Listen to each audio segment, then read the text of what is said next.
திருச்சிற்றம்பலம்.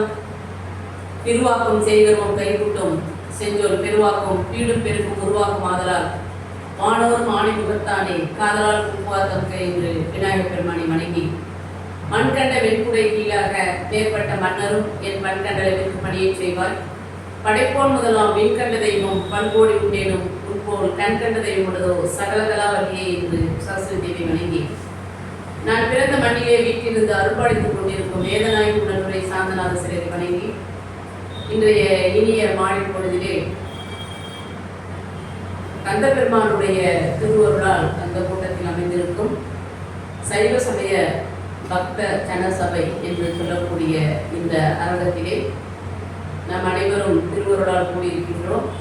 இன்றைய இந்த இனிய பொழுதிலே அனைவருக்குமான தமிழ் புத்தாண்டை தெரிவித்துக் கொண்டு மேலும் இந்த அறக்கட்டளையை நிறுவிய பெருமகனார் முதற்கொண்டு இன்று வரை பரிபாலித்து வரும் அனைவருக்குமான நன்றியை தெரிவித்துக் கொண்டு தமிழ் புத்தாண்டை ஒற்றி நாம் தமிழ் கடவுளான முருகப்பெருமானுடைய புகழினையும் அவருக்கே உரிய திருப்புகழை நமக்கு கொடுத்த அருணகிரிநாதருக்கு முருகன் எவ்வாறு அருள்பாலித்தார் என்பதையும் அருணகிரிநாதர் செய்த அற்புதங்களை பற்றி தான் நாம் இப்போ சிந்திக்க இருக்கின்றோம். முருகப்பெருமான் என்று நாம் சொல்லுகிற போது தமிழ் கடவுள் என்று ஏன் சொல்லுகிறோம் என்றால் எல்லோருமாக குறைந்த இந்த வருடங்களாகத்தான் சில வருடங்களாகத்தான் முருகப்பெருமானுடைய அருளாசி அதிகப்படியான மக்கள் பெற்றுக்கொண்டு அவருடைய ஆட்சி எங்கும் பரவி இருக்கிறது என்று எண்ணுகிறார்கள். ஆனால் என்ன அப்படின்னா சங்க காலத்திற்கு முன்னதாக இருந்தே இறைமகனான முருகப்பெருமான் ஐவகை நிலமாக கருதப்படுகின்ற அந்த காலத்திலிருந்தே குறிஞ்சி முல்லை மருதநெய்தல் பாலை என்று சொல்லக்கூடிய அந்த காலகட்டத்திலேயே குறிஞ்சி நிலத்திற்கு தலைவராக விளங்கியவர் முருகப்பெருமான். குறிஞ்சி ஆண்டவர் என்று சொல்லக்கூடிய திருத்தலம் கூட கொடைக்கானலில் இருக்கிறது. அது மாதிரியான தொன்மையான காலத்திலிருந்து நமக்கு முருகப்பெருமான் அருள்பாலித்து வருகிறார்.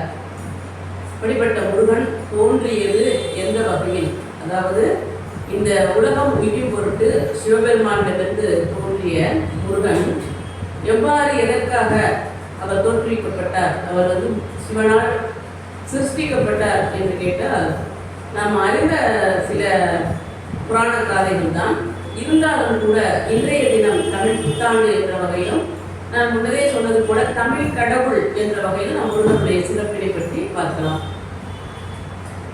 சிவபெருமானுடைய 5 முகங்களான சத்யோஜிதம், வாமனம்,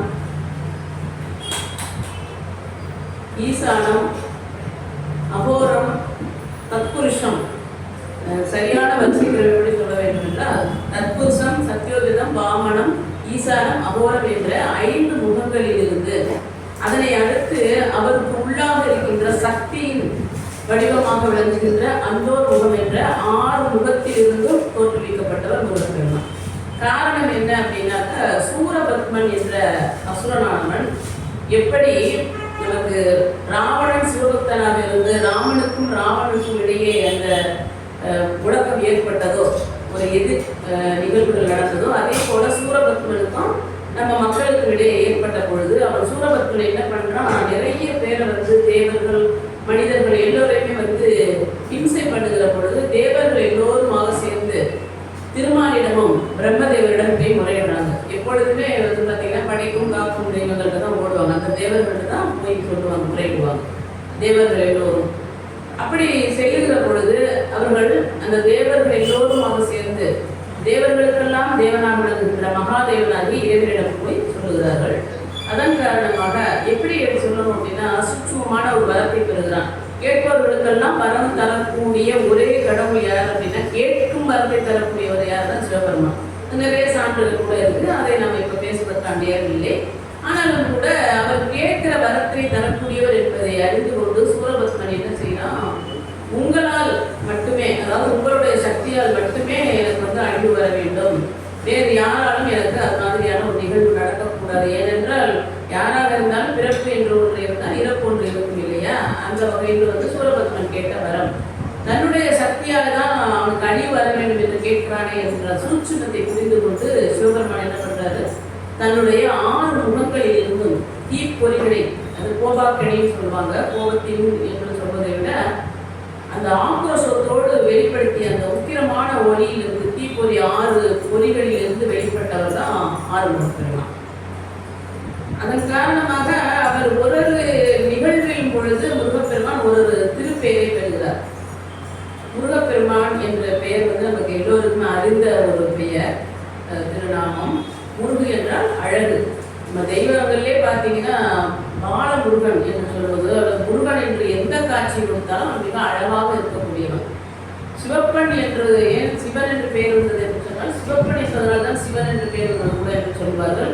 சிவனை அழகக்கூடியவர் என்று சொல்வது வழக்கம். அப்படிப்பட்ட சிவனிடமிருந்து தோன்றிய முருகப்பெருமான் அழகாக இருப்பது என்ற ஆச்சரியமும் கிடையாது.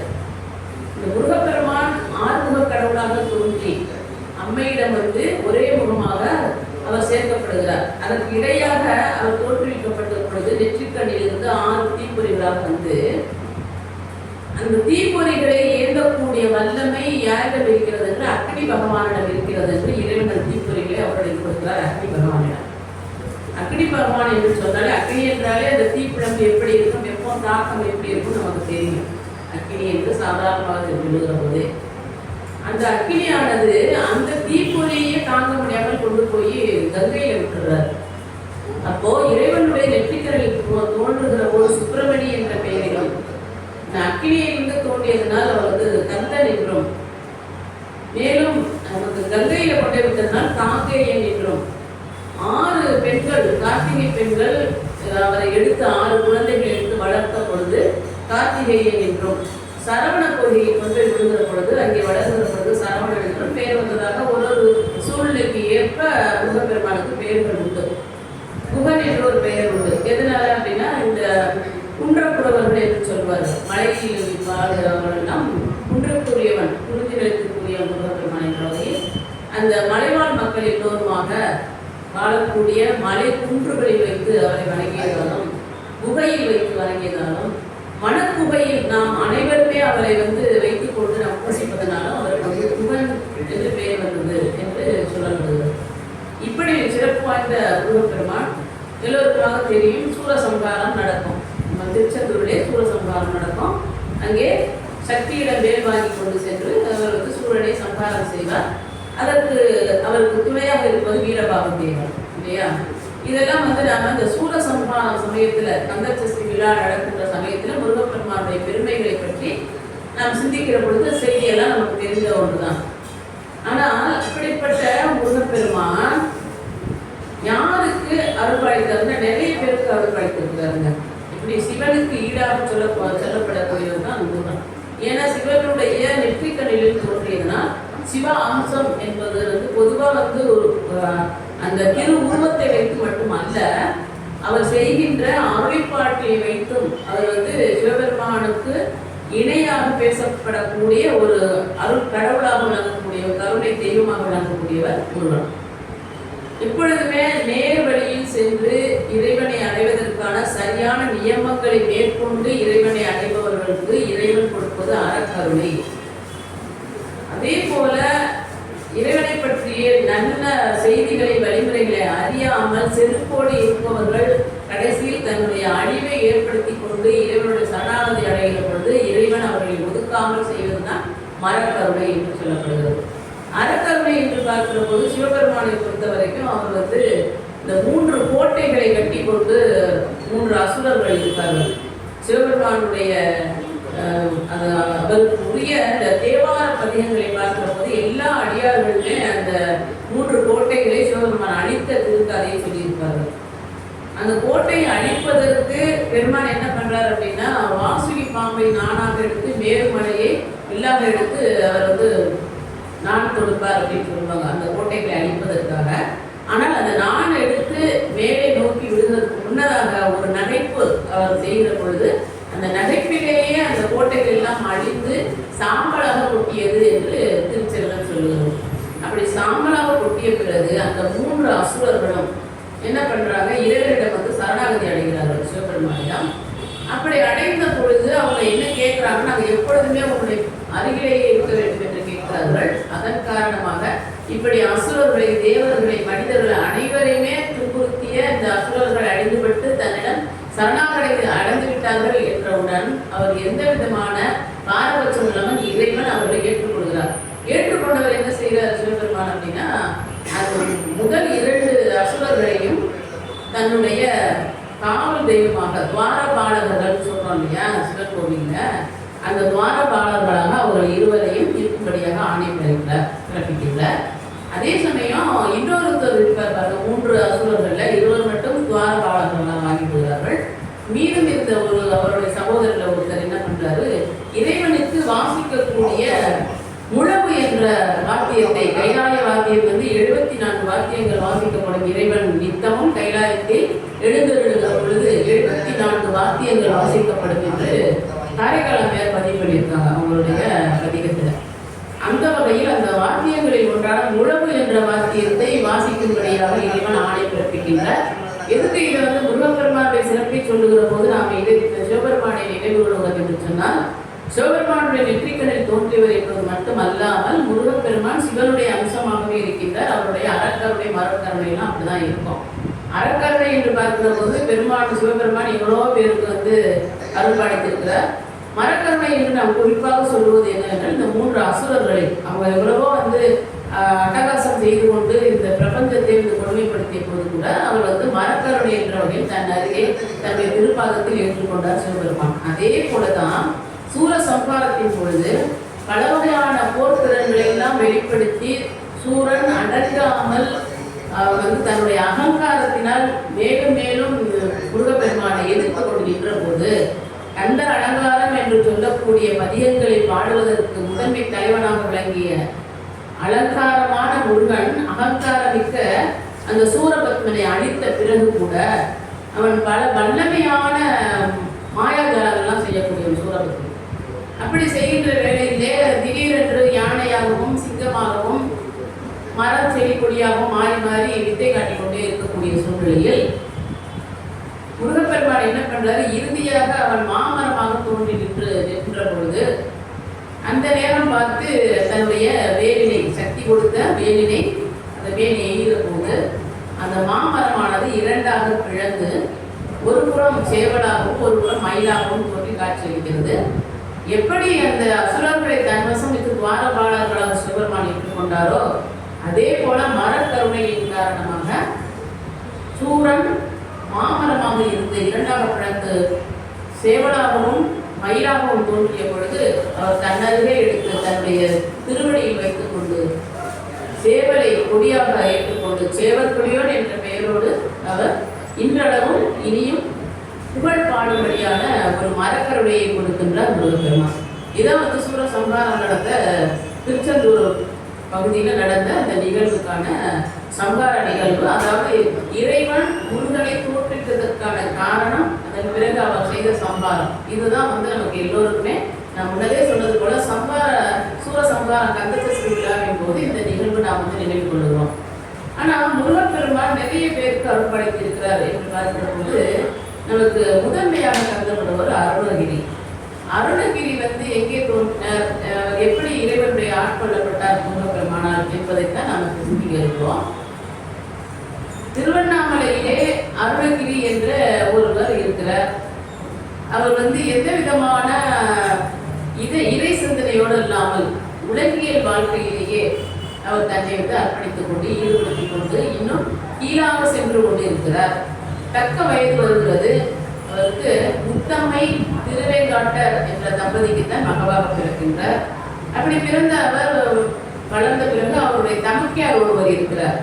அவர் பிறந்து சில நாட்களிலேயே தந்தையார் இறந்துவிட தாயாரும் தமக்கையாரும் தான் அருணகிரியை வளர்த்தெடுக்கிறார்கள். தக்க வயது வருகிறது. தாயார் இறந்த பிறகு அவருக்கு திருமணம் செய்து வைக்கிறார் தமக்கையார்.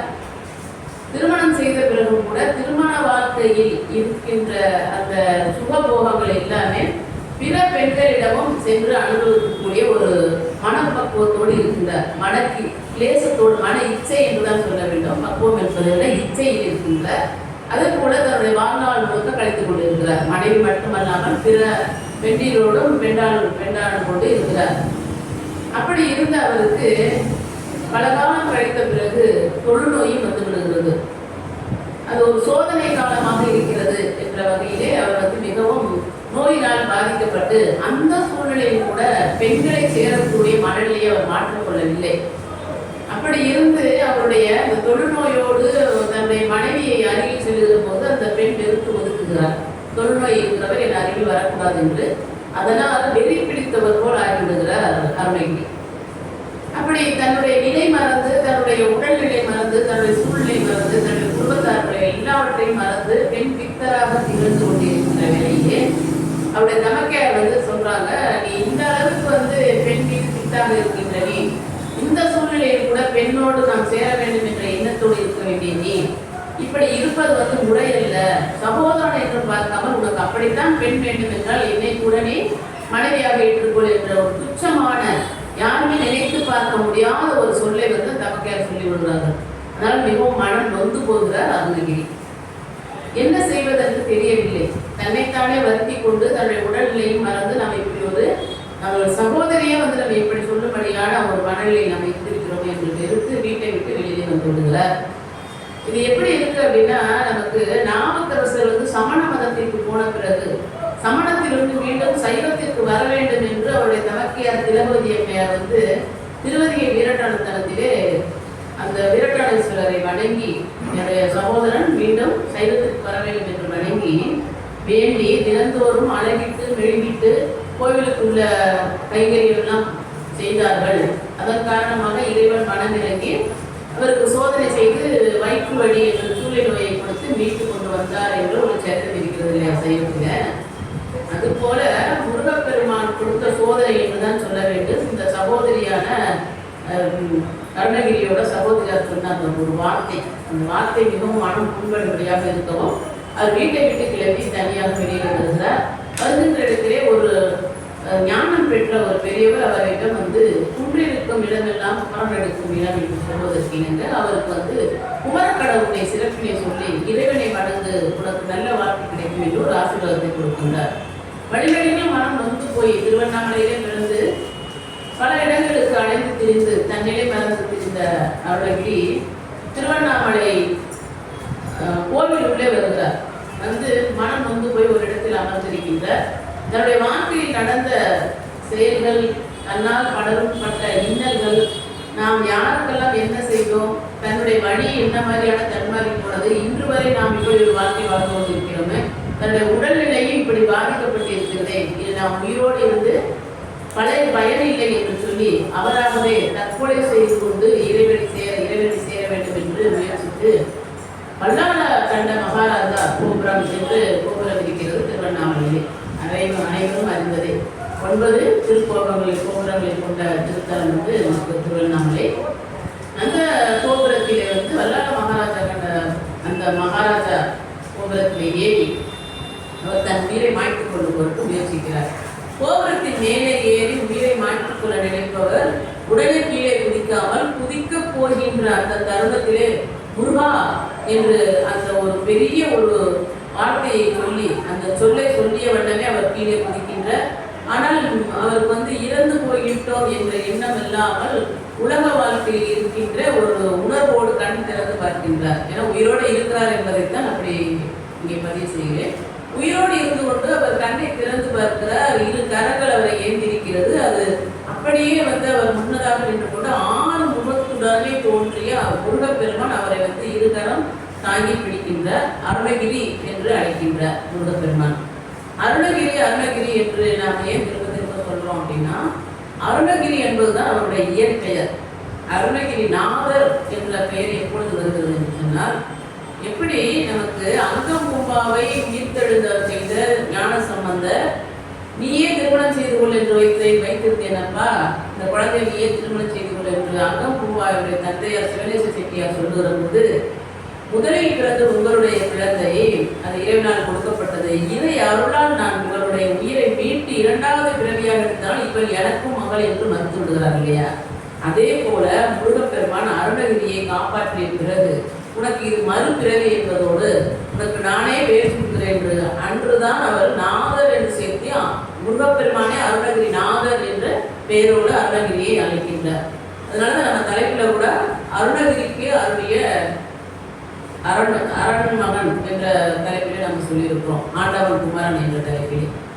ஆக அருணகிரி அன்றையிலிருந்து தான் இறை சிந்தனையோடு இருந்து முருகப்பெருமானுடைய அருளால் அருணகிரி நாதர் என்ற அந்த புது பெயரோடு புது வாழ்வை இறைவனாருடைய அருளால் முருகப்பெருமானுடைய அருளால் புத்துணர்வோடு மீண்டும் உயிர்ப்பித்து விடக்கூடிய தருணத்திலே இறைவனுடைய காட்சியோடு அவர் மீண்டும் உயிர்த்தெழுந்து நிற்கின்றார். அப்படிதான் சொல்லணும். அவர் உயிர் போன பிறகு மீட்டெடுக்கப்படவில்லை, உயிர் போகும் முன்பே இரு கரங்களை முருகப்பெருமான் தாங்கிக் கொள்கிறார் என்பதுதான் திருச்செவிதான். அப்படி தாங்கப்பட்ட பிறகு முருகனை பார்த்து அருணகிரி கேட்கின்றார், முருகா, நீ எதற்காக நான் இவ்வளவு துச்சமான நாயினும் கீழாக இருக்கின்ற, எப்படி மாணிக்கவாசர் நாயிற் கடையாய் கிடந்த அடியேனுக்கு நாயிற் கிடந்த தயாவான தத்துவனே என்று சொல்லுவாரோ, அதே போல நாயிற் கீழாக இருக்கின்ற எனக்கு இவ்வளவு இன்னங்களை எல்லோருக்கும் கொடுத்து எனக்கு பெண் பித்தனாக இருந்த என்னை எதற்காக காப்பாற்றினாய்? எனக்கு அதற்கான வழி தெரியாமல், நாள வழி தெரியாமல் தானே நான் உயிரை மாய்த்துக் கொள்ள முற்பட்டேன். இறைவா, ஏன் என்னை காப்பாற்றினாய் என்று கேட்கிற பொழுது அப்பொழுதுதான் முருகப்பெருமான் சொல்கிறார், என்னுடைய புகழை பாடுபடியாக உன்னை மீட்டெடுத்தேன் என்று சொல்கிறார். முருகப்பெருமானிடம் அந்த பதிலை எதிர்பார்க்காத அருணகிரி சொல்றார், அருணகிரிநாதர் பாடுவதற்கு, உன்னை பற்றி புகழ் பாடுவதற்காக ஏழை அடியே பள்ளிக்கு செல்லாத ஏழை நான், எடுத்து அறியாத ஏழை நான் அப்படின்றத சொல்றாரு அருணகிரி. எடுத்து அறியாத ஏழை நான். நம்ம ஏழை என்றாலே இந்த பொருளாதாரத்தில் கீழ்நிலையில் இருப்பவர்கள் தான் ஏழை அப்படின்ற வார்த்தையை நம்ம நடைமுறையா சொல்லுவோம். ஆனா ஏழை என்றால் எது இல்லையோ, எதுவெல்லாம் நம்மிடம் இல்லையோ அதற்கு பேரும் ஏழை என்றுதான் பொருள். அதே சமயம் எதையால் சார்ந்து இருக்கிறோம் என்றால் அதற்கும் ஏழை என்றுதான் பொருள். அது ஏந்திலை என்றாலும் ஏழை என்றாலும் ஒரு பொருள்படதான் வரும். இங்கே ஏந்திலை என்று உமையமையே சொல்றோம்னா இறைவனை சார்ந்து இருப்பவள், இடப்பாகமாக சார்ந்து இருப்பது என்பதால் அம்மைக்கு ஏந்திலை என்று சொல்வது உண்டு. அதே மாதிரி ஏழை என்று சொல்வது உண்டு. இந்த ஏழை என்ற வார்த்தை முருகப்பெருமானிடம் அருணகிரி எதனால் சொன்னார் என்றால், நான் எழுத்தறியாத ஏழை, அதாவது பள்ளிக்கூடம் பக்கமே நான் போகாதவன் என்னை போய் நீங்க பாட சொல்றீங்களே, அது உங்களை பற்றி புகழை என்று அருணகிரி சொன்ன போதுதான் அருணகிரிநாதருக்கு சிவபெருமானுடைய அம்சமாக விளங்குகின்ற முருகப்பெருமான் தன்னுடைய ஞானம் என்ற அந்த வேலினை எடுத்து அவருடைய நாட்டிலே சரவண பவ என்று அவருடைய சராட்சர மந்திரத்தை எழுதி இப்பொழுது நீ பாடு என்று சொல்லுகிறார். அவருடைய அருளை பெற்று இறைவனுடைய, அதாவது முருகப்பெருமானுடைய அருளை பெற்ற பிறகு தன்னுடைய நிலை மறந்து மீண்டும் உயிர்ப்பிக்கப்பட்டோம், இறைவன் பெற்றோம் என்ற அந்த உணர்வோடு முதலாக திருப்புகழில் பாடப்பட்ட பாடல் தான் அருணகிரிநாதரால் பாடப்பட்டது.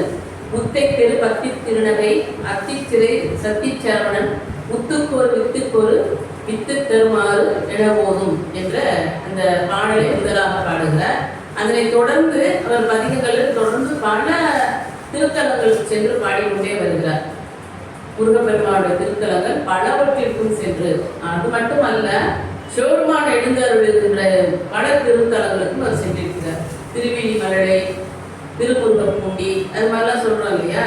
முருகப்பெருமான் முருகப்பெருமான் இருக்கக்கூடிய இல்லாத சிவன் கோவில் கூட நம்ம அருணகிரிநாதர் சென்று பல பதிகங்களை கொடுத்திருக்கிறார்.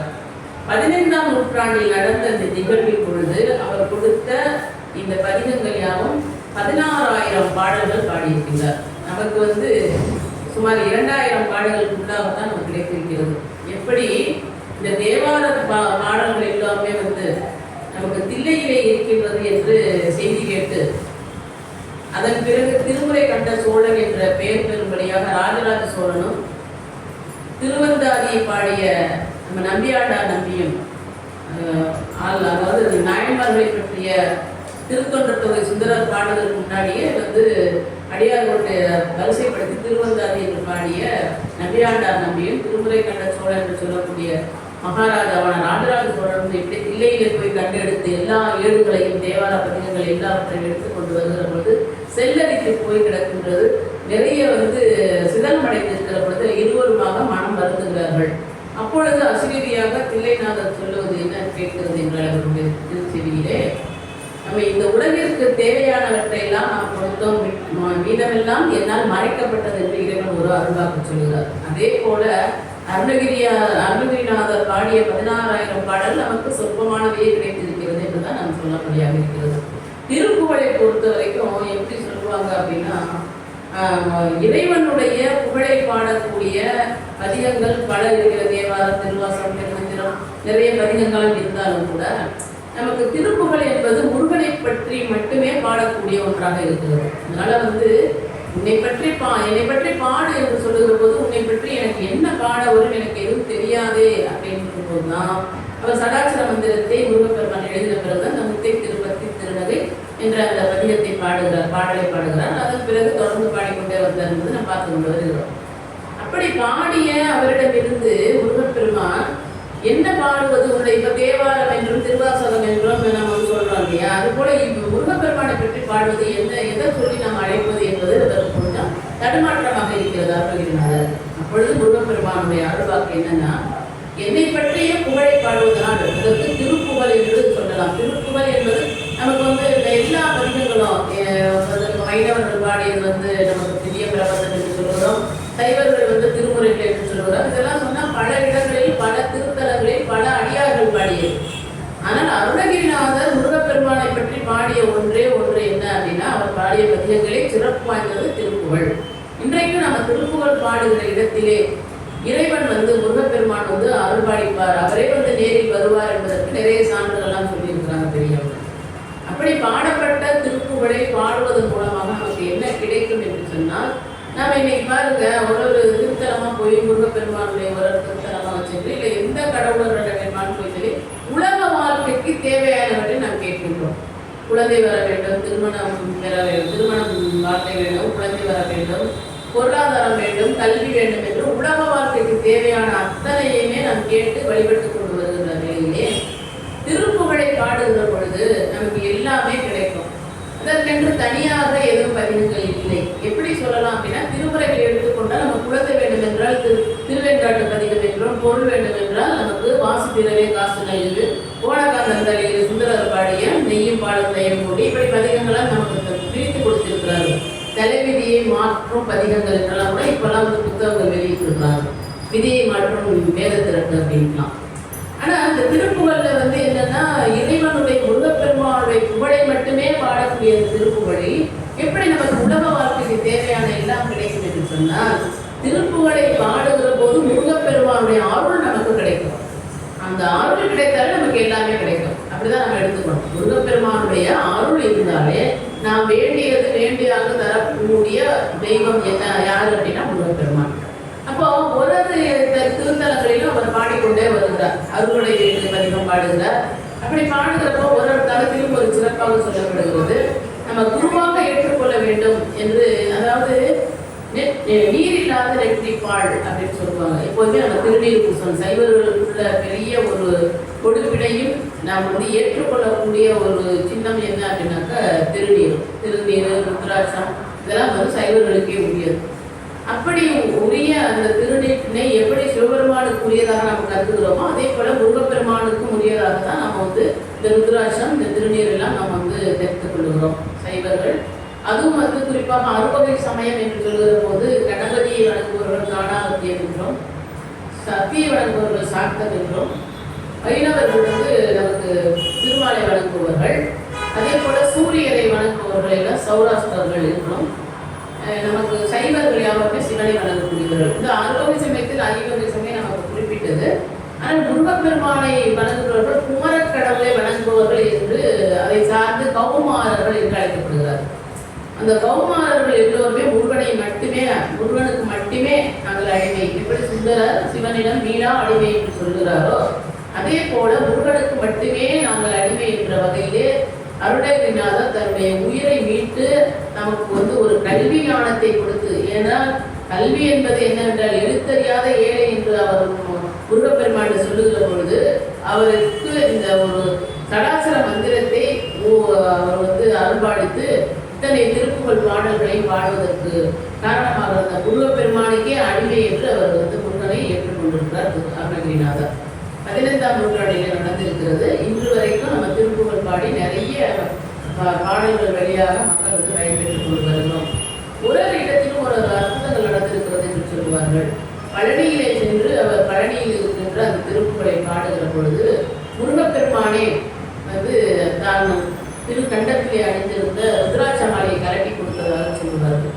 எப்படி முருகப்பெருமான் திருச்செந்தூர் முருகனுடைய அருளால் 5 வயது வரை பேசாமல் இருந்த குமரகுருவரர் திருச்செந்தூர் முருகன் அருளால் பேச்சு பெற்று அதன் பிறகு திருமலை நாயக்கருடைய சபையிலே வந்து மீனாட்சி பிள்ளைத்தன்மை பாடுகிற பொழுது மீனாட்சி அம்மையே அந்த சபைக்கு வந்து தன்னுடைய புத்துவடத்தை கலட்டி குமரகுருவருடைய கழுத்தில் போட்டாள் என்ற திருச்செந்தூர் இருக்கிறது. அதே போல அருணகிரிநாதர் பழனியிலே திருப்புகளை பாடுகிற போது முருகப்பெருமான் தன்னுடைய கண்டத்தில் இருந்த ருத்ராட்சத்தை கலட்டி கொடுத்ததாக ஒரு சத்குரு கொடுத்த ருத்ராட்சம் என்ற ஒரு பதிவை பாடியிருக்கின்றார். அப்படி ஒரு சிறப்பு பழனியிலே நடந்திருக்கிறது.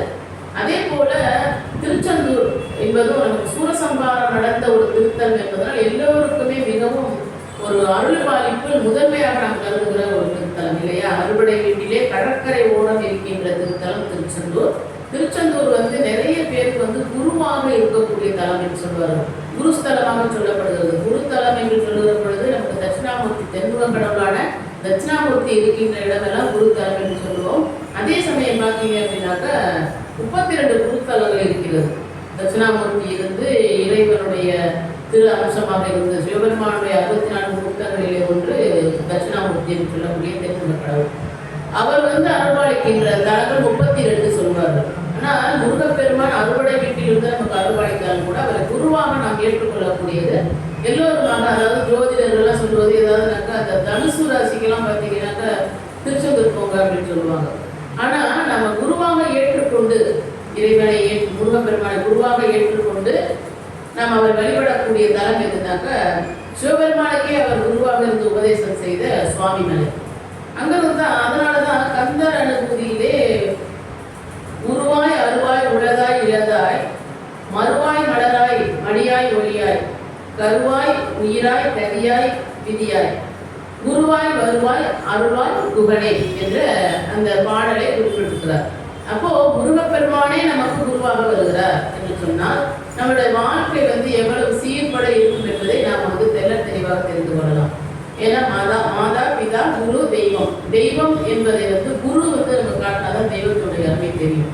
இப்போ சைவ சித்தாந்தத்தில் என்ன சொல்லுவாங்க அப்படின்னா சிவபெருமான் தடத்த லட்சணம் சொருப லட்சணம் என்று 2 வகையாக பிரிக்கப்படுவார். ஒன்று அருவமாக இருந்து அருள்பாலிப்பது, இன்னொன்று நமக்கு ரூபமாக வந்து நமக்கு புரிகின்ற அளவிலே குருவாக வந்து அருள்பாலிக்கக்கூடிய சிவபெருமான். அப்போ எல்லா ஆத்மாக்களுக்கும் ஒரே மாதிரியான அருள்பாடுகளை அவங்க கொடுக்க முடியாது. ஆனால் பாரபட்சமின்றி அருள்பாலிக்கக்கூடியவர்கள் சிவபெருமானும் சரி முருகப்பெருமானும் சரி.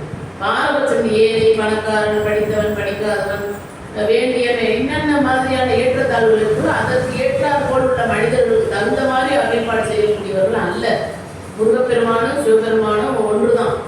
எப்படி சொல்லுவாங்க, நடேசனும் முருகேசனும் ஒன்று அப்படின்னு சொல்லுவாங்க.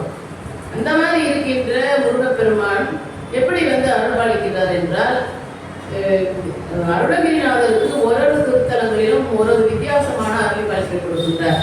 திருத்தணியிலே அவர் வந்து ஒரு பதிகத்தை பாடுகின்றார். திருப்புகழ் அப்படிங்கிறத பாடுகிறார். இப்படி பாடுகிற போது இளம் வயதில் இருக்கின்ற 3 இளைஞர்கள் வந்து அவர் கேலி செய்கிறார்கள். இப்படி ஒரு பதிகத்தை பாடிக்கொண்டிருக்கிறாரே என்று ஏளனப்படுத்துகிற பொழுது முருகப்பெருமானுடைய அருள் இருந்துதான் நான் பாடுகிறேன். இந்த பதிகத்தை பாடுகிற போது ஏளனம் செய்கின்ற இந்த இளைஞர்கள் யாவரும் எரிந்து போகட்டும் என்று அவர் பதிகத்தின் வழியாக சொல்கிறார். அப்படி சொன்ன போது அந்த 3 இளைஞர்களும் அதே இடத்தில் சாம்பலாகி விடுகிறார்கள். மீண்டும் அதன் பிறகு எப்படி சிவபெருமான் மரக்கருணை செய்கிறாரோ, முருகப்பெருமான் சூரசம்ஹாரத்தின் போது சூரனுக்கு மரக்கருணை கொடுக்கிறாரோ, அதே வழி வந்த முருகனை பின்பற்றுகின்ற முருகன் அடிமையாக இருக்கின்ற நம்ம அருணகிரிநாதரும் அந்த சாம்பலிடம் சென்று அருகில் வைத்துக்கொண்டு மீண்டும் இறைவருடன் உயிர்ப்பிக்க வேண்டும் என்று வேண்டி அந்த சாம்பலிலிருந்து 3வருமாக வெளிவருகிறார் என்று திருச்செந்தூர் இருக்கிறது. நமக்கு எப்படின்னா இந்த அங்கம் பூம்பாவை சாம்பலும் எலும்புமாக இருந்து உயிர் பெற்றாலோ சிவபெருமானுடைய அருளால் மயிலாப்பூரிலே, அது போல நீங்க நிறைய சரிதத்தை பார்க்கிற போது முருகப்பெருமானுடைய திருவிளையாடலும் சிவபெருமானுடைய திருவிளையாடலும் ஒத்ததாகவே இருப்பதை நாம் காணலாம். உயிர் நமக்கு வந்து உயிர்கள் என்பதை பாரபட்சம் இல்லை என்ற வகையிலே தான் இருவரும் அருள்பாலிப்பு செல்கிறார்கள், அருள்பாலிப்பு கொடுக்கிறார்கள். அதே போல பார்த்தீங்கன்னா திருச்செந்தூர் வந்து சிறப்பு அப்படின்னு நம்ம பார்க்கறதுக்கு காரணம் என்ன அப்படின்னா அங்கே சூரசம்ஹாரம் நடந்த இடம். அங்கே வந்து அவர் வந்து நிறைய பேருக்கு அர்ப்பணித்திருக்கின்ற அந்த வகையில் பார்க்கிற பொழுது நமக்கு வந்து குமரகுருபர் நம்ம 15ஆம் நூற்றாண்டில் தோன்றியவர் தான் நமக்கு அருணகிரிநாதர். 17ஆம் நூற்றாண்டில் 200 வருடங்களுக்கு பிறகு தோன்றியவர் குமரகுருபர். குமரகுருபருக்கு இடையிலே வந்து என்னன்னா வெள்ளிமலை என்ற ஒரு பக்தர் இருக்கின்றார். அவர் வந்து பல பரிசாகராக, அதாவது மடப்பள்ளியிலே வேலை செய்யக்கூடிய ஒரு சிப்பந்தியாக இருக்கின்றார் திருக்கோயிலே, திருச்செந்தூரிலே. அவர் அந்த மாதிரி வேலை செய்கின்ற பொழுது ஒரு பள்ளி படிப்போ அல்லது கல்வி ஞானமோ இல்லாத ஒரு சாதாரண ஒரு சாமானியனாக இருக்கக்கூடியவர் தான் வெள்ளிமலை. அதனாலதான் அவரை வந்து கல்விக்காக செலுத்தாமல் கல்வி படிக்க போக வேண்டும், பள்ளிக்கு செல்ல வேண்டும் என்றெல்லாம் அவர் பெற்றோர் சொல்லாமல் பெரியவர்கள் அந்த சுற்றத்தாரெல்லாம் சேர்ந்து திருச்செந்தூர் மடப்பள்ளியிலே சமையல் வேலைக்காக அவரை சேர்த்து விடுகிறார்கள். அப்படி சமையல் வேலை செய்து கொண்டிருந்த பொழுதும் கூட அவர் என்ன பண்றாருன்னா முருகப்பெருமானை நினைத்து நினைத்து நினைத்து தியானத்திலே அமர்ந்திருப்பது அவருடைய வழக்கமாகிவிட்டார். எப்படி நமக்கு வந்து அபிராமி பட்டர் வந்து அபிராமியை வந்து நினைத்தவர் அமர்ந்து சர்வோஜி மன்னர் வந்து நாளைய தினம் எது என்று கேட்கிறோம், என்ன தினம் என்று கேட்கிற பொழுது அமாவாசை தினத்தை பௌர்ணமி என்று அவர் சொல்லிவிடுகிறார். காரணம் அபிராமியுடைய முகத்தை அவர் நினைத்தவாறே இருந்ததனால் அவருடைய முகம் முழு நிலவாக தெரிய, அவர் வந்து அமாவாசை முழு நிலவாக தெரிய அமாவாசை தினத்தை பௌர்ணமி என்று சொல்லுவது போல இவர் தியானத்திலேயே எந்நேரம் அமர்ந்து கொண்டிருக்கிறார் அந்த வெள்ளிமலை என்பவர். அந்த மாதிரி அமர்ந்து இருந்ததை பார்த்துவிட்டு நைவேத்திய பொருட்கள் இறைவனுக்கு படையல் செய்யக்கூடிய இந்த நைவேத்திய பொருட்கள் தயாராகாமல் இருக்கிறது என்று அதில் உள்ள அர்ச்சகர்கள் வேலையாட்கள்லாம் வந்து பார்க்குறாங்க. இவர் வந்து அந்த சமையற்கட்டிலே மடப்பள்ளியிலே அமர்ந்து தியானத்திலே இருக்கின்றார். முருகப்பெருமானுடைய முகத்தை நினைத்தவர் அமர்ந்திருக்கின்றார். அப்பொழுது வேலை செய்யாமல் இப்படி சூழ்நிலையில் அமர்ந்து கொண்டு கண்ணை மூடிக்கொண்டு உட்கார்ந்து இருக்கிறார் வெட்டியாக என்று நினைத்திருக்கிறார் சுற்றி இருந்தவர்களாம். அதனால அவர் வந்து பயங்கரமாக போட்டு அடிக்கிறாங்க. அவர் கொடுக்குற தண்டனை என்னன்னா அடிக்கிறாங்க, கட்டி வச்சு அடிக்கிறாங்க.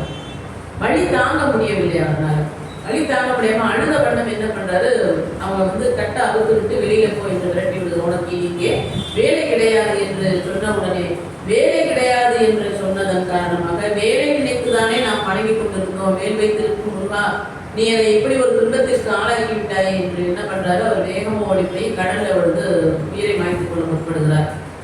அப்படி அவர் விழுகின்ற பொழுது உயிரை மாய்த்துக் கொள்ளுகின்ற நேரத்தில் எப்படி அருணகிரிநாதர் திருவண்ணாமலை கோபுரத்திலிருந்து விழுகிற போது இறைவன் வந்து முருகப்பெருமான் இருகரம் நீட்டி அவரை தாங்கி கொண்டு உயிர்ப்பிக்க செய்தாரோ, உயிரை கிடைக்க செய்தாரோ, அதன் பிறகு திருக்கோள் பாட வைத்தாரோ, அதே போல இந்த வெள்ளிமலை என்றவரையும் கடலில் மூழ்கி அவர் இறக்கலாம் என்று உள்ளே சென்று மூழ்கிற பொழுது வெள்ளிமலை என்று முருகப்பெருமானுடைய திருவாக்கு கேட்கிறது.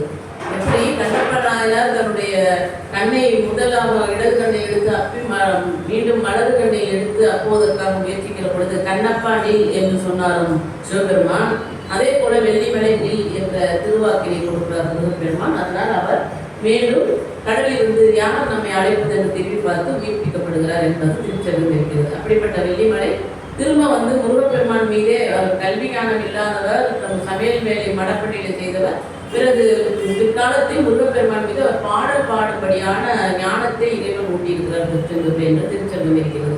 இதை நம்ம எங்கே பார்க்கலாம் அப்படின்னா, செயல்பட்டு அழிந்தது செந்தூர் வயல் கொடி தேங்கடம்பில், மால்பட்டு அழிந்தது பூங்கொடியார் மனம், வேல்பட்டு அழிந்தது இங்கே வேல்பட்டு அழிந்தது வேலையும் சூரனும் வெறுப்பும், கால்பட்டு அழிந்தது செந்தூரனுடைய கால்பட்டு அழிந்தது என் தலையெழுத்தே ஐயன் கையெழுத்து என்று சொல்லுகிறார். எப்படி இதனுடைய பொருள் என்ன அப்படின்னா, நமக்கு முருகப்பெருமானுடைய தண்டைக்கால் அப்படின்னு சொல்லுவாங்க. அவர் வந்து நம்ம பாடகனாகவும் பார்க்கலாம், நல்ல ஒரு இளைஞனாகவும் இளம் குமரன் என்று சொல்லுவார்கள். குமரன் என்றாலே அழகு என்று பொருள், அழகு என்றாலே முருகன் என்று பொருள் என்று நம்ம வந்து வழிவகையாக சொல்லிக் கொண்டே வருகிறோம்.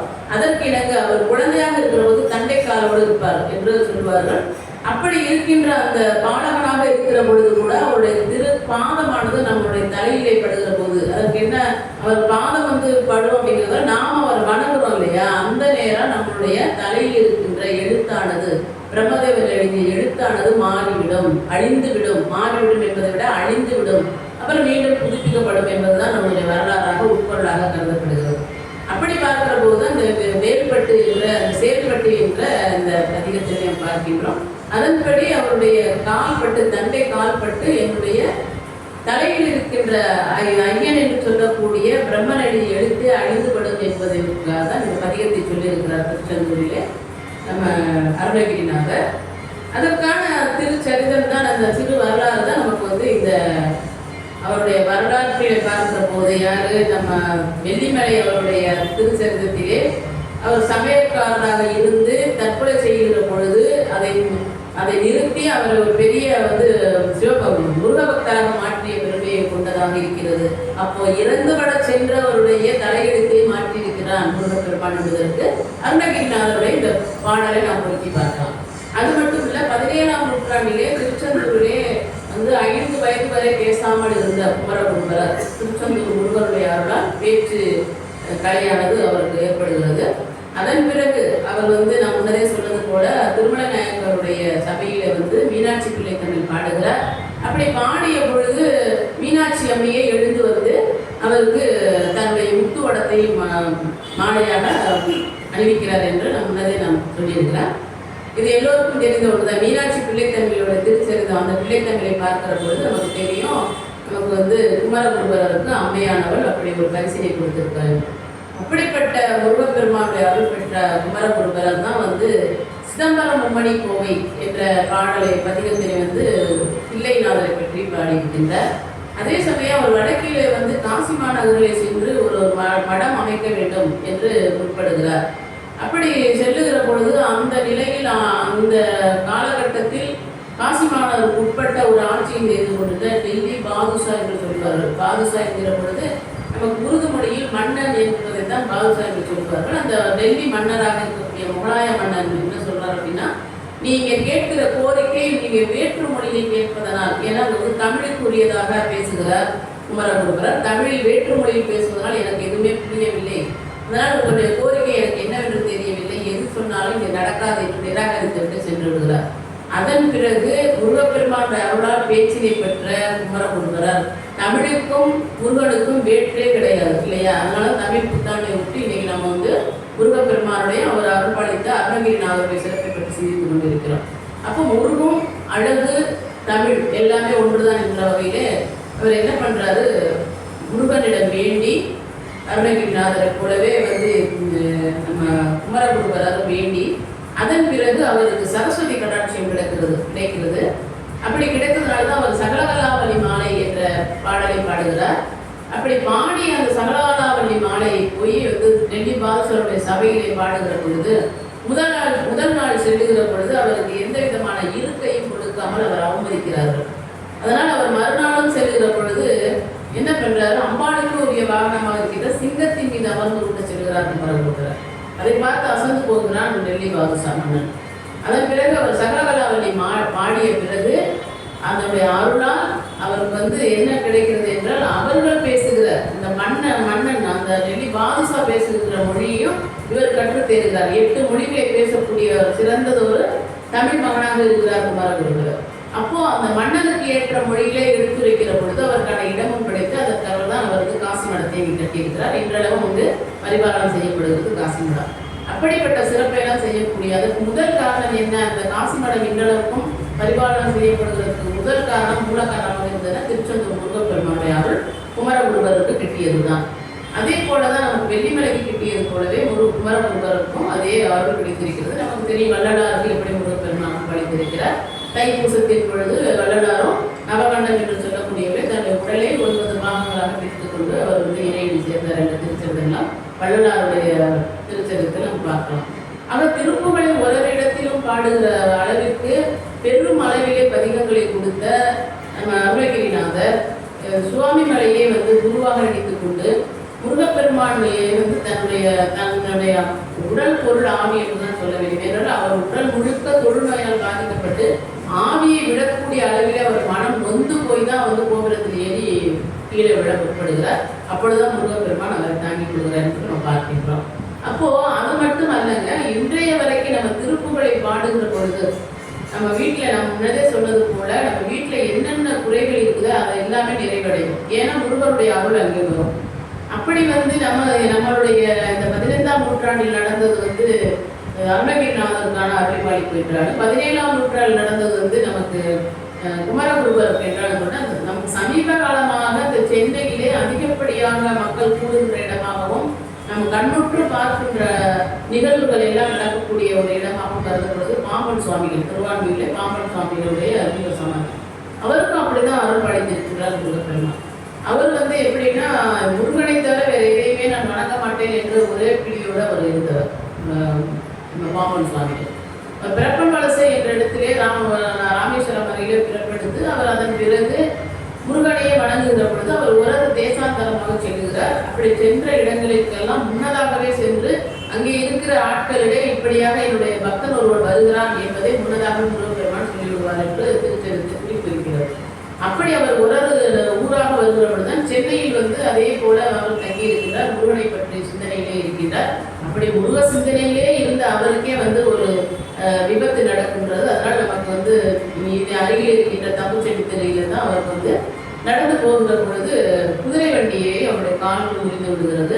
அந்த முறிந்த காலுக்காக அவர் மருத்துவம் பார்ப்பதற்காக நம்முடைய அரசு மருத்துவமனையில் சேர்ப்பிக்கப்படுகிறார். இங்கே சேர்ப்பித்த இடத்திலே காலை எடுக்க வேண்டும் என்ற அளவிற்கு அவருக்கு மருத்துவர்கள் சொல்லிவிடுகிறார்கள். அவர் முருகனையே நினைத்துக் கொண்டு அந்த இரவு முழுக்க முருகனே நினைத்துக் கொண்டு எனக்கு இந்த நிலை வந்துவிட்டது என்று நினைக்கிறார். இந்த இடத்துல நாம என்ன நினைக்கணும், எப்படி சுடுமணலில் மாணிக்க வாசகரை அருமர்த்தன பாண்டியன் நான் கொடுத்த பொற்காசல் எல்லாவற்றையும் கோயில் கட்டிவிட்டாய் என்று வைகை நதியை சுடுமணலை கட்டிய பொழுது மாணிக்க வாசகர் அப்படிதான் சிவபெருமான் நோக்கி அடைஞ்சிருக்கிறார். உனக்காக செய்தது தானே, உன்னோட அடிமை தானே, நான் எனக்கே இப்படி சோதனை என்று அழுததாக குறிப்பிருக்கிறது மாணிக்காசர் திருச்செந்தூர்.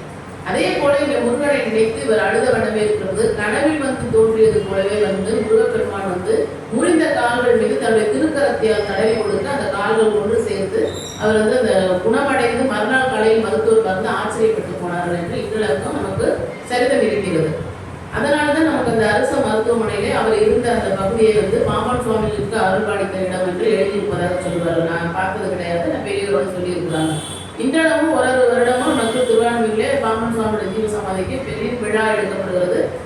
ஆயிரக்கணக்கான மக்கள் அங்கு கூடுகிறார்கள். அவர் கொடுத்த மயூரபந்தம், கமலபந்தம், சஸ்திரபந்தம் இது மாதிரிலாம் நிறைய இருக்கு இல்லையா, குமாரஸ்தம்பம் எல்லாம் இருக்கலாம். அதே போல நவரத்ன மாலை என்று நமக்கு அருணகிரிநாதர் வழங்கி இருக்கின்றார். அதன்படி பார்க்கிற போது கந்தர் அனுபூதி, கந்தர் அலங்காரம், கந்தர் அந்தாதி, திருப்புகழ், சேவல் விருத்தம், மயில் விருத்தம், வேல் விருத்தம், அப்புறம் திருப்புகழ் வகுப்பு, மேலும் திரு எழுக்கூட்டறிக்கை என்று கொடுத்திருப்பார். திருஞான சம்பந்தரும் முருகப்பெருமான் சிவபெருமானை நோக்கி எழுக்கூட்டறிக்கை என்று பாடியிருக்கார் பதிகம். இது என்னன்னா எண்களை வைத்து கூட்டி கூட்டி எழுதப்பட்ட பதிகம் தான் அந்த மாதிரி பெயர் சொல்லுவார்கள். அப்படி சொல்லப்படுவதை ஞானசம்பந்தர் எழுதியது போலவே திருப்புகழில் அடுத்து நமக்கு முருகப்பெருமானை எண்ணி அருணகிரிநாதர் கொடுத்திருக்கிறார் என்று திருச்செந்தூர். அதுக்கு நவரத்ன மாலை என்று சொல்லுவார்கள். நம்ம என்ன தேவையோ என்ன வேண்டுமோ அதற்கு தகுந்தாற் போன்று அந்த பதிகங்களை பாடலாம் என்று சொன்னாலும் கூட நீண்ட நேரம் நம்ம கந்த புராணம் அதுக்கும் முருகப்பெருமான் எப்படி கச்சியப்ப சிவாச்சாரியருக்கு அருள்பாடித்திருக்கிறார் என்றால் கந்த புராணத்தை வடமொழியில் இருந்திருக்கிறது ஸ்கந்த புராணம் என்று, அதை தமிழ் மொழிப்படுத்து என்று அவர் சொல்லியிருக்கிறார். அப்பொழுது எல்லோரையும் போலவே எப்படி அருணகிரிநாதர் எனக்கு பாட தெரியாது எழுத்தறியாத ஏழை என்று சொன்னாரோ அதே போல கச்சியப்ப சிவாச்சாரியர் சொல்லுகிறார் முருகப்பெருமான், எனக்கு எதுவும் தெரியாது என்னை எழுத சொல்றீங்க அப்படின்னு, நீ எழுதி வை, நான் அவனுடைய தவறுகளாக நான் பார்த்துக் கொள்கிறேன் என்று சொல்கிற போது அதே போல அவர் எழுதி கொண்டு போய் அவருடைய கருவறையில் வைக்கின்றார். முருகப்பெருமானுடைய கருவறையிலே மறுநாள் அந்த தவறுகள் எல்லாம் திருத்தப்பட்டு அது ஒரு நூலாக வடிவமைக்கப்பட்டு இருந்தது. அந்த நூலினை கொண்டு போய் நம்ம கச்சியப்ப சிவாச்சாரியர் அரங்கேற்றம் செய்கிற பொழுது அங்கிருந்த பெரியோர்கள் எல்லோரும் சான்றோர்கள் இது ஏற்றுக்கொள்ளப்பட மாட்டாத சொற்கள்லாம் இதில் இருக்கிறது என்று சொல்லுகிற பொழுது முருகப்பெருமானே புலவராக எப்படி சிவபெருமான் நெற்றிக்கண்ணை திருப்பினும் குற்றம் குற்றமே என்று தருமிக்காக புலவனாக வாதாடினாரோ அதே போல முருகப்பெருமானே கச்சியப்ப சிவாச்சாரியருக்கு வாதாடி அந்த நூலினை அரங்கேற்றம் செய்திருக்கிறார். அதான் கந்த புராணம் என்று நாம் படிக்கின்றோம். இப்படியாக இறைவனுடைய அருளிப்பாளிப்பினால் ஒரு சூரனை சம்ஹாரம் செய்கின்ற அளவிற்காக சிருஷ்டிக்கப்பட்ட முருகப்பெருமான் சூரசம்ஹாரம் என்பது என்ன அப்படின்னாக்கா வருடம் திருச்செந்தூரில் நடக்கிற அந்த விழா மட்டும் இல்லை, நம்மளுடைய மனதில் இருக்கின்ற அழுக்குகளை ஆணவம் கண்மம் மாயை என்றவற்றையெல்லாம் அறுபட எடுக்கக்கூடியவன் இந்த முருகனுடைய வேல். ஏழுக்கு ஏன் அப்படி ஒரு வல்லமை என்று சொன்னால் அது சக்தி வேறு என்று சொல்லப்படுகிறது இல்லையா? சக்தி என்பவள் யாருன்னாக்கா சிவபெருமானுடைய உள்ளிருந்து வெளிப்பட்டவள் தான் சக்தி. சக்தி என்பவள் தனி கிடையாது. சக்தி என்பவள் இறைவனுக்கு இணையானவள். சூலப்படையாக இருக்கட்டும், நெற்றிகனாக இருக்கட்டும், பிறைச்சந்திரனாக இருக்கட்டும், இதெல்லாமே இறைவனுக்கு ஈடாக அம்பாள் சூடியிருப்பாள். இறைவனுடைய இடப்பாகத்தில் இருப்பவள் என்பது பின்னாடி வந்த திருச்சரிதங்களில் ஒன்று. ஆனால் ஆண் பெண் வடிவம் இருவரும் ஒன்றுதான். உலக வாழ்க்கைக்கு ஆண் பெண் இருபாலரும் தேவை என்பதை உணர்த்தும் பொருட்டாக இறைவன் தன்னுடைய ஆற்றல் என்பதும் சக்தி என்பதும் ஒரே பொருள் தான் இல்லையா? தன்னுடைய ஆற்றலை வெளிப்படுத்தும் பொருட்டாகத்தான் அம்பாளை வெளிப்படுத்தி இருக்கிறார். அதுதான் சக்தியாக நாம் வணங்குகின்றோம். ஆரம்ப காலத்தில் பார்த்தீங்கன்னா சக்தி வழிபாடு என்பது தனியாக கிடையாது. 1000 வருடங்களுக்கு முன்னதாக இருந்து பரிபாலனம் செய்யப்படுகிறது, எல்லோரும் போற்றப்படுகிறது. உலகளவில் புகழ்வாய்ந்தது சொல்லக்கூடிய பெருவுடையார் கோயிலில் கூட பின்னாடி வந்த நாயக்கர்கள், அப்புறம் மராட்டிய மன்னர்கள், இவங்க தான் அம்பாளை தனியாக பிரசன்ன நாயகி என்று பெருவுடையார் கோயிலில் சிருஷ்டித்திருக்கிறார்களே தவிர அதற்கு முன்னதாக பெருவுடையார் மட்டுமே, பிரகதீஸ்வரர் மட்டுமே இருந்திருப்பதாக குறிப்பு இருக்கிறது. அப்படி ஆரம்ப காலத்தில் சக்தி வெளிப்பாடு என்பது தனிப்பட்டதல்ல, இறைவனிலிருந்து வெளிப்பட்டவள். ஏன் இறைவன் இந்த சக்தி என்ற ஆற்றலை பெண் வடிவாக கொடுத்தார் என்று சொன்னால், இரு பாலருமாக இருந்து இயந்து நடத்தக்கூடியதுதான் உலகம். உலகம் என்பதற்கு ஆண் பெண் தேவை. தங்களுடைய பேதம் இருந்தால்தான் வினைகள் கழியும்.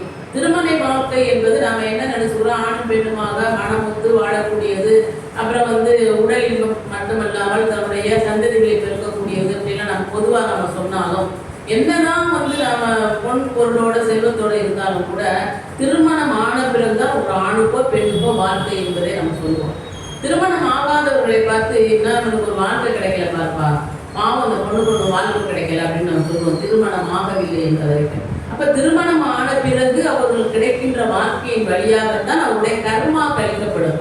நம்ம விட்டு கொடுக்கிறது, ஏற்றுக்கிறது, ஒருவருக்காக ஒருவர் ஏந்து நடந்து கொள்கிறது. ஒரு குடும்பம் என்று பார்க்கிற போது ஒத்த தம்பதிகள் என்று நாம் சொன்னாலும் கூட எண்ணங்கள் வேறையாக இருக்கிற பொழுது அவருடைய கர்மா கழியும் என்பதற்காகத்தான் இறைவன் அதை நமக்கு வெளிப்படுத்தும் பொருட்டாக அம்பாளை தன்னிடமிருந்து வெளிப்படுத்தி சக்தியாக வெளிப்படுத்துகிறார்.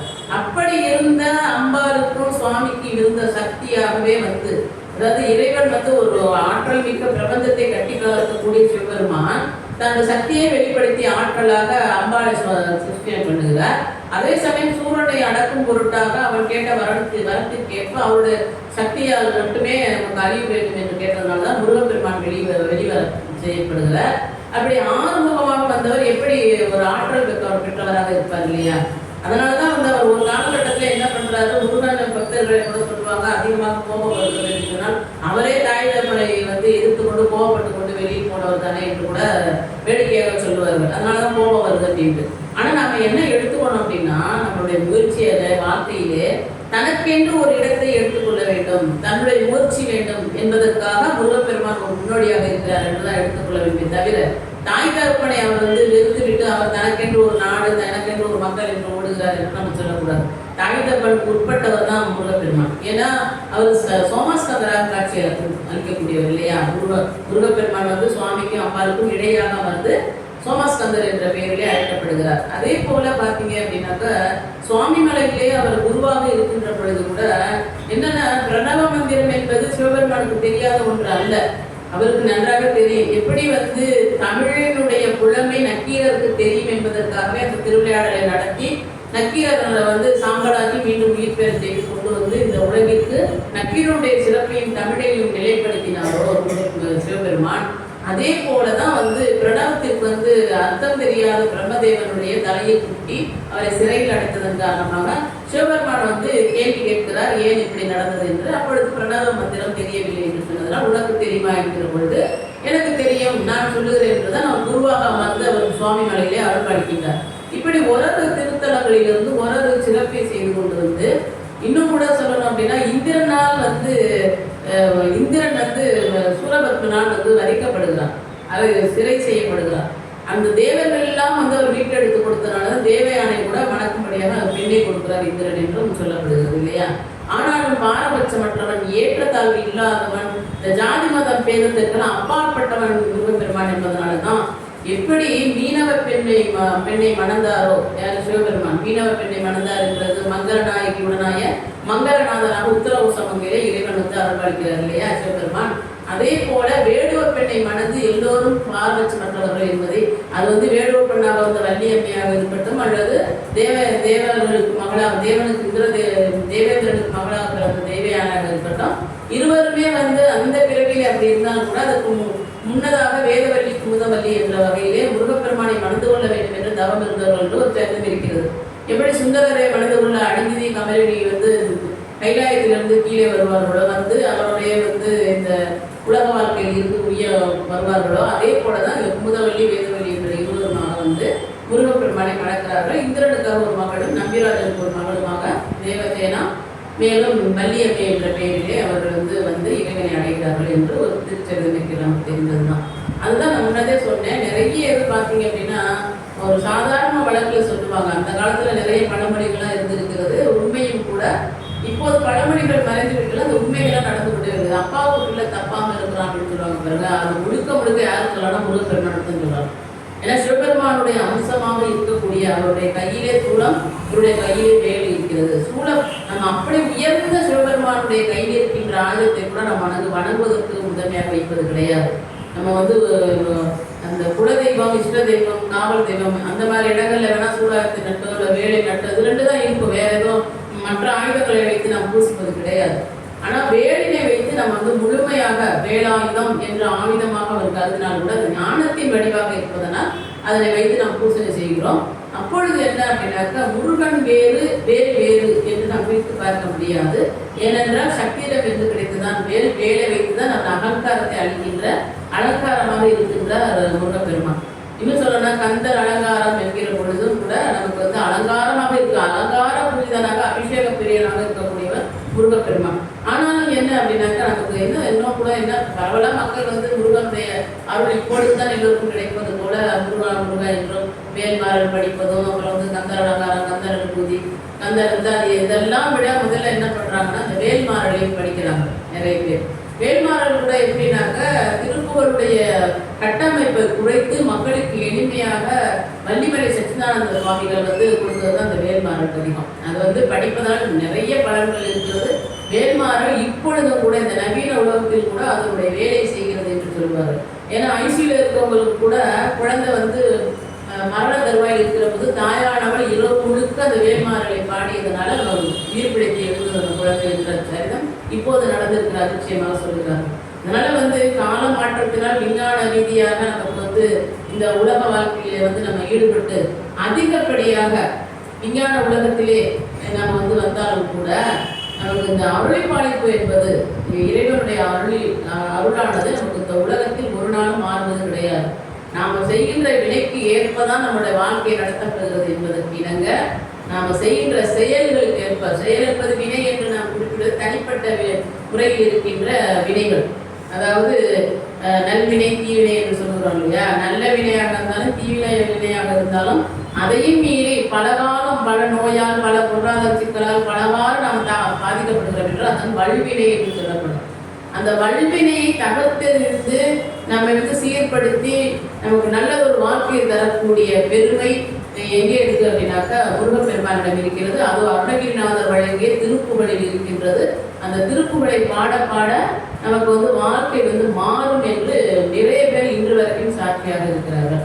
அப்படி சிறப்பு வாய்ந்த இந்த திருப்புகழுடைய சிறப்பினை நமக்கு யார் வழங்கியிருக்கிறாங்க அப்படின்னா அருணகிரிநாதருடைய இந்த சிறப்பின் வழியாக நமக்கு வந்து இந்த 16,000 பாடல்கள் கொடுத்திருந்தாலும் கூட நான் முன்னதே சொன்னது போல நமக்கு தேவார ஏடுகள்லாம் எப்படி நலிந்து போனதோ சிதைந்து போனதோ அது போல நமக்கு சொற்பமான திருப்புகளுடைய பாடல்கள் தான் சொற்பமாகத்தான் கிடைத்திருக்கிறது. அதனை வைத்து கொண்டு நாம் வந்து அதிகப்படியாக அதை பயன்படுத்தி முருகனுடைய அருளை பெற வேண்டும். முருகன் என்பவர் வந்து எப்படின்னாக்கா குழந்தையாக வரக்கூடியவருங்க. இன்றளவுக்கும் நம்ம அழைத்த பொருளுக்கு வரக்கூடியவர். இன்னும் என்ன சொல்றாங்க, பாம்பன் சுவாமிகள் பாடிய பாடல்கள்ல பதிகங்கள்ல வந்து பஞ்சாமிர்த பூரண பஞ்சாமிர்த வண்ணம் அப்படின்னு ஒரு பதிகம் இருக்கு.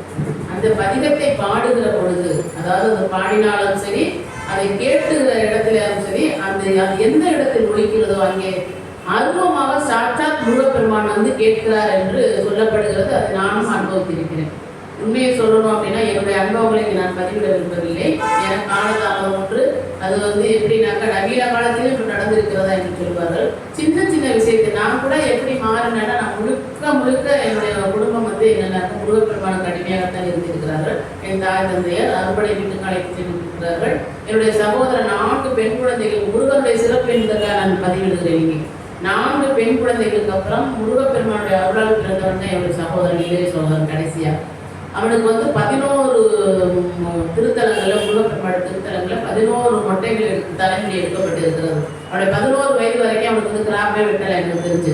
அது மாதிரி வளர்க்கப்பட்ட ஒரு குடும்பத்தில் வளர்ந்தவர். முழுக்க முழுக்க ஏதோ ஒரு முன்வினையின் காரணமாக நடிக ஆரம்பித்து தாய் தந்தையை இழந்தோம். அதன் பிறகு நாங்கள் 3 சகோதரிகள் சகோதரனும். என்னுடைய சரித்திரத்தை வந்து இங்கே என்னுடைய வரலாறு சொல்ல வேண்டும் அவசியம். முருகப்பெருமானுடைய சிறப்பினை சொல்வதற்காக நான் இங்கே பதிவிடுகிறேன். அப்படி இருந்த சூழ்நிலையில் வந்து செல்வம் அடைந்தது, புகழ் என்னென்ன இருந்ததை எல்லாரும் நலிவடைந்து போனாலும் கூட அப்படி ஏதோ ஒரு காலகட்டத்தில் நான் வந்து அப்படியே சிவபெருமானுக்கு அடிமையாக இருந்து சிவனை தவிர வேறு எதுவுமே இல்லை என்று நினைத்து கொண்டிருக்கிறேன் நான். இப்போ இன்றைக்கும் அப்படிதான். ஏன்னா சிவனும் முருகனும் ஒன்றும் அப்படிங்கிறதா என்னுடைய பேச்சே இல்லையா. அதனால் அப்படி இருந்த எனக்கு கடந்த சிவராத்திரி அன்று தான் ஒரு முக்கியமான ஒரு நிகழ்வாக தான் அதை எடுத்துக்கொள்கிறேன். முருகப்பெருமான் வந்து எப்படி வந்து ஏழை பணக்காரர்கள் ஏற்றத்தாழ் இல்லாமல் அருள்பாலிக்கிறார் என்பதற்கு நானுமே ஒரு எடுத்துக்காட்டு என்பதற்கு. அன்றைய தினம் சிவராத்திரி அன்றைக்கு திருவான்மியூர் மந்தீஸ்வரர் கோவிலே என்னுடைய உரையை முடித்துக் கொண்டு நான் வெளியில் வருகிற பொழுது என்னை போல பேசக்கூடிய நான் அறிந்த ஒரு பெரியவர் இருக்கிறார். அவர் வந்து முருகன் பற்றிய இந்த கந்தர் அனுமதி, கந்தர் அலங்காரம், இந்த மாதிரி இதெல்லாம் சேர்ந்த ஒரு நூலை என் கையிலே கொடுக்கிறார். நான் அதை எப்போதும் போல முருகப்பெருமான் வந்து கிடைக்கிறது கொண்டு போய் நூல் அப்படி வச்சுட்டேன். அதுக்கப்புறம் எனக்கு ஒரு வாரத்தில் சரியான உடல்நிலை சரியில்லாமல் போனது. அப்போ வந்து இந்த ஊடகத்தின் வழியாக மாமன் சாமியுடைய பெருமை எனக்கு தெரிகிறது. அதன் பிறகு இப்படி கூட இருக்கும் பொழுது முருகப்பெருமானே தேடி வந்திருக்கிறாரு என்ற பிறகுதான் நான் வந்து கொஞ்சம் அந்த பக்கம் திரும்ப ஆரம்பித்தேன். சரி, முருகனும் சிவபெருமானும் ஒன்றுதான். நம்ம வந்து கடத்த லட்சணம் சொல்வ லட்சணம் என்று சொல்கிறார்களே, சிவபெருமான் எல்லோருக்குமாக உருவமாக வந்து காட்சி தர முடியாது என்பதற்காக முருகப்பெருமான் வழியாக தன்னுடைய அருளை பாடிக்கிறார் அப்படிங்கிறத வந்து பெரியவங்களாம் சொல்லி நான் கேட்ட பிறகுதான் என்னுடைய அறிவையே நான் கொஞ்சம் மாற்றிக்கொண்டு இன்றைய தினம் நான் பேசுவது சிவபெருமானை என்றுதான் நினைத்து கொண்டு இருந்த பொழுதுதான் எனக்கு திடீரென்று இந்த ஒரு எண்ணம் வந்தது.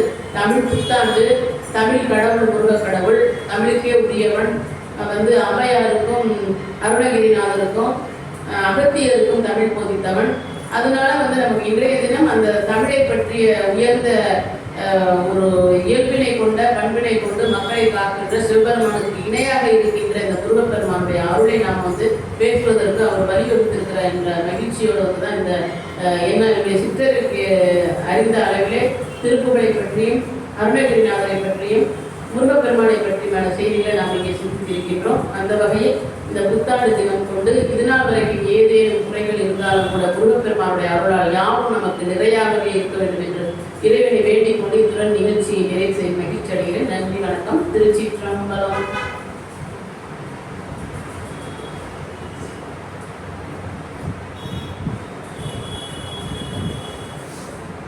வணக்கம். பக்தர் நல சபையில் 23/4/2026 மாலை 6:45 மணி அளவில் சஷ்டிவேல் பூஜை நடைபெற இருக்கின்றது. அனைவரும் வருக வருக. சைவ சமய பக்தர் சபையின் மாலை 6:30 மணி அளவில் நம்பிக்கை சுடர் திருமதி நளினி அவர்களுடைய சம்பத்குமார் நளினி சம்பத்குமார் அவர்களுடைய நிகழ்ச்சி இருக்கின்றது. துருவ நட்சத்திரம் என்ற தலைப்பில் அவர்கள் பேசுகிறார்கள். அனைவரும் வருகம் என்று மகிழ்வுடன் அழைக்கிறார். நன்றி.